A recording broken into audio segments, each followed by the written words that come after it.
After tasting my homemade Patechaud, I can't enjoy it anywhere else. This recipe is truly top-notch. Everyone who's tried it remembers how good it is and always asks me to make it again. And just so you know, every ingredient in this video is made right at home, from the ground meat to the puff pastry, including the pate. First, I'm going to start by making the puff pastry. There are two parts to puff pastry.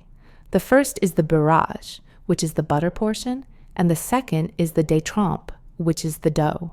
In the blender, I'm adding 680 grams of butter. Then add in 125 grams of flour. I am using all-purpose flour. Then blend everything together until combined.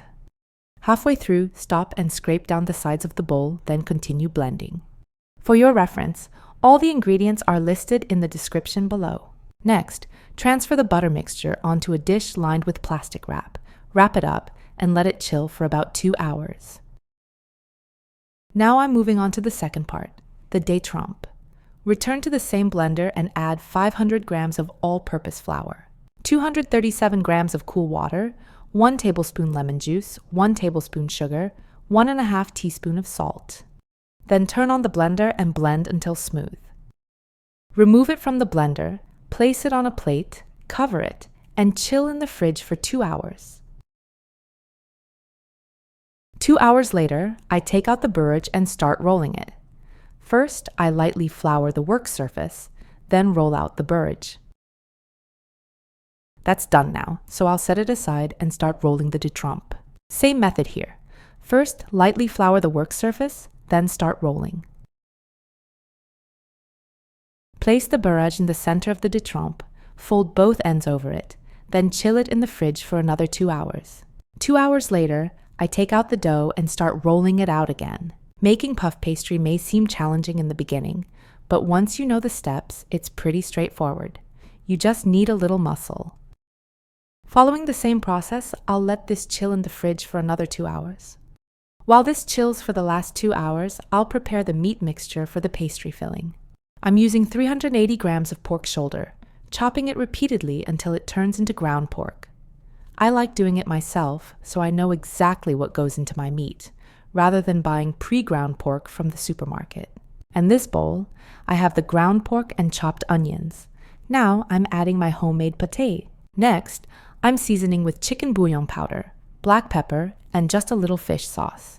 I'm mixing everything together, making sure the pate and ground pork are well blended for an even distribution of flavor. 2 hours later, we're at the final roll of the pastry. I'm rolling it out to about 1/8 of an inch, or 3 millimeters thick. Then I shape the pastry into rectangles by cutting off the excess edges. And just like that, we have homemade puff pastry. I'm using this mold to cut the pastry into squares, getting ready for the filling.